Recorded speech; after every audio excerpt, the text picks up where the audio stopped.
দীর্ঘ কয়েক মাস বন্ধ থাকার পর ফের প্রাণ ফিরে পেল শিলিগুড়ির সূর্য সেন পার্কের বোটিং পরিষেবা। বৃহস্পতিবার ফিতে কেটে ব্যাটিং ব্যবস্থার আনুষ্ঠানিক উদ্বোধন করেন শিলিগুড়ির মেয়র গৌতম দেব।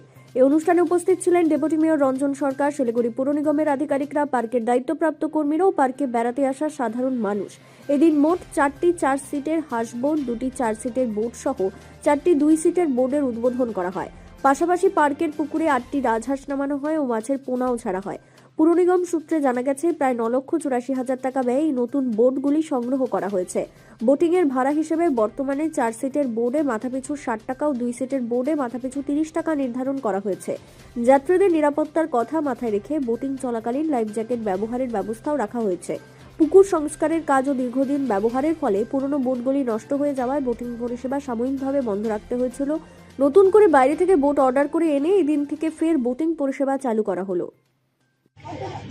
সূর্য সেন পার্কে 8টা রাজহাঁস আর আমাদের 4টে নতুন এটা হাঁসের বোট ইয়ে আছে ডিজাইন বোট, আর তাছাড়া 4 সিটার 2 সিটার বোট সব মিলে 10টা বোট আমরা এখানে নিউলি ইন্ট্রোডিউস করলাম।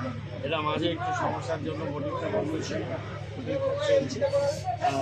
আমাদের রাজহাঁসগুলো একটু সৌন্দর্য বৃদ্ধি করবে, আপনারা পছন্দ করবে। পাশে রাজহাঁসই এটা ওরকম বোটগুলো এবং অন্যান্য বোট, মাছও কিছু ছাড়লাম, আমি কিছু মাছ আমরা ছাড়বো। তো এটা অনেকেই বলছিলেন যে বোটিংটা তারা পছন্দ করে, লাইক জলে বোটিং, কোনো রিস্ক থাকে না। তো এটা আমরা সূর্য সেন পার্ককে খুব সুন্দর করে গড়ে তুলছি। আমরা তারই কার্যক্রম হিসাবে এই ভ্যালুগুলো সূর্য সেন পার্কে অ্যাড করব। নিরাপত্তা সব ব্যবস্থা থাকবে, সব থাকবে। এই যে জ্যাকেটগুলো আছে, জ্যাকেট লাইফ জ্যাকেটগুলো পরে করবে এবং আমাদের ডাক্তাররা থাকে, তারা হেল্প করবে। পার্কে ঘুরে জায়গাগুলো বেশ ঠিকঠাক করবো, এগুলো চলতে থাকে। যে রাত্রেবেলা পাখিগুলোকে আলো দেওয়া যায় না, আলো তো অসুবিধা, জন্য আলো দিচ্ছি। খেলার অর্ডার দেওয়া হয়েছে, খেলাগুলো 2-4 দিনের মধ্যে আসবে। এই খেলাগুলো